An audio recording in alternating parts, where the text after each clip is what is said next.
ಈಗೆಲ್ಲ face authentication ಬಂದು KYC ಮಾಡ್ತಾ ಇದ್ದಾರೆ, ಬಯೋಮೆಟ್ರಿಕ್ ಮಾಡ್ತಾ ಇದ್ದಾರೆ. ಮತ್ತು ಎಲ್ಲೇ ವರ್ಕ್ ಮಾಡ್ಬೇಕಾಗ್ತದ್ರು ಮೊದಲು ಹೆಂಗೆ ಮಾಡ್ತಾರಪ್ಪ ಅಂತಂದ್ರೆ ಎಲ್ಲೇ ಒಂದು ಇದ್ರಾಗ ನೋಡಿದ್ದೀವಿ ನಾವು TV ಮೊಬೈಲ್ದಾಗ ಅವು ಹೆಣ್ಮಕ್ಳು ನೈಟಿ ಗಿಟಿ ಹಾಕೊಂಡು MMS ಮಾಡ್ಕೋತಿರು. ಈಗ ಹಂಗಿಲ್ಲ.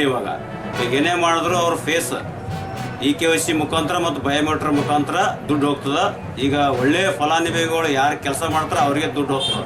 ಮೊದಲ ಥರ ಹೋಗಲ್ಲ ದುಡ್ಡು. ಇವಾಗ ಎಲ್ಲಿ ದುಡ್ಡು ಪೋಲಾಗಲ್ಲ. ಇವಾಗ ಏನೇ ಮಾಡಿದ್ರು ಒಳ್ಳೆಯ ಫಲಾನುಭವಿಗಳಿಗೆ ದುಡ್ಡು ಹೋಗ್ತಂತೇಳಿ ಈಗ ಮಾಡಿದ ಸಿಸ್ಟಮ್ ಚೆನ್ನಾಗಿದೆ, ತುಂಬ ಒಳ್ಳೆಯದು. ಅವ್ರಿಗೆ ಧನ್ಯವಾದ ಸಲ್ಲಿಸ್ತೇನೆ.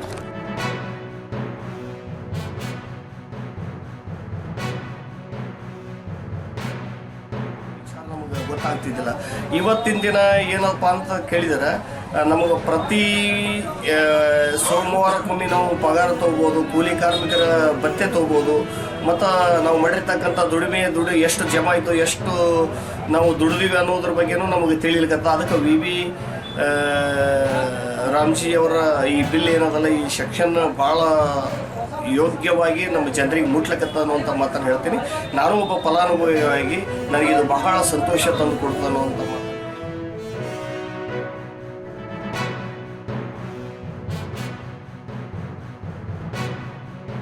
ಏನಪ್ಪ ಅಂದ್ರೆ ಒಂದೇ ವಾರದಲ್ಲಿ 15 ದಿನದ ಒಳಗಡೆ ಆಗಲಿ ಹೆಚ್ಚು ಕಮ್ಮಿ ಏನಾಗಲಿ ಅಮೌಂಟ್ ಫಲಾನುಭವಿಗೆ ನೇರವಾಗಿ ಜಮಾ ಆಗ್ತದೆ. ಈಗ ಏನದ ಫಲಾನುಭವಿಗೆ ನೇರವಾಗಿ ಜಮಾ ಆಗುವಂಥ ಸ್ಕೀಮ್ ಮಾಡಿದ್ದಾರೆ. ಅವರಿಗೆ ತುಂಬ ಹೃದಯದ ಅಭಿನಂದನೆ ಸಲ್ಲಿಸ್ತೀನಿ. ಏನಪ್ಪ ಅಂತಂದರೆ ಸ್ವಲ್ಪ ಕಳಪೆ ಮಟ್ಟದ ಕಾಮಗಾರಿ ಆಗ್ತಿತ್ತು. ಈಗ ಏನು ಕಳಪೆ ಮಟ್ಟ ಆಗಲ್ಲ. ಅಧಿಕಾರಿಗಳೇನದ ಆನ್ಲೈನಲ್ಲೇ ನೋಡ್ತಾರೆ ಎಲ್ಲ ರೀತಿಯಿಂದ. GPS ಆಗಲಿ ಮತ್ತೊಂದು ಬೇರೆ ಫೋಕಸ್ ಆಗುವಂಥ ಸಂಭವ ಇಲ್ಲ. ಡೈರೆಕ್ಟ್ ಏನದ ಫಲಾನುಭವಿನ ಕೆಲಸಕ್ಕೆ ಹೋಗಬೇಕು, ಫಲಾನುಭವಿಗೆ ಅಕೌಂಟಿಗೆ ಅಮೌಂಟ್ ಜಮಾ ಆಗಬೇಕು.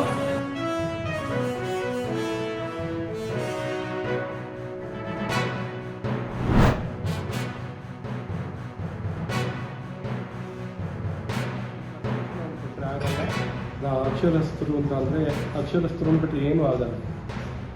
ಸೊ ಇಡೀ ವಿಶ್ವದ ಜೊತೆಯಲ್ಲಿ ಸ್ಪರ್ಧೆ ಮಾಡ್ತಾ ಇದ್ದೀವಿ.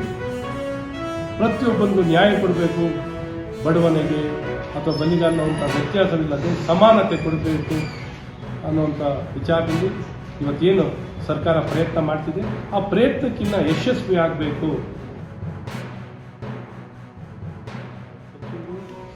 ಮಾಜಿ ಮುಖ್ಯಮಂತ್ರಿಗಳಾದಂಥ HD ಕುಮಾರಸ್ವಾಮಿ ಅವರು, ಹಾಗೆ ಮುಖ್ಯ ಅತಿಥಿಗಳಾಗಿ ನಮ್ಮ ನಿಕಟಪೂರ್ವ ಮುಖ್ಯಮಂತ್ರಿಗಳು, ಲೋಕಸಭಾ ಸದಸ್ಯರಾಗಿರುವಂಥ ಬಸವರಾಜ ಬೊಮ್ಮಾಯಿ ಅವರು,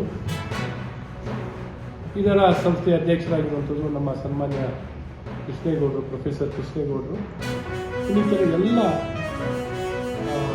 ಶಿಕ್ಷಣ ಕ್ಷೇತ್ರದ ಸಾರ್ವಜನಿಕರು, ಗಣ್ಯಮಾನ್ಯರು, ಇಡೀ ರಾಜ್ಯದ ನಾನಾ ಭಾಗದಿಂದ ಎಲ್ಲರೂ ಬಂದು ಭಾಗವಹಿಸುವಂಥದ್ದು.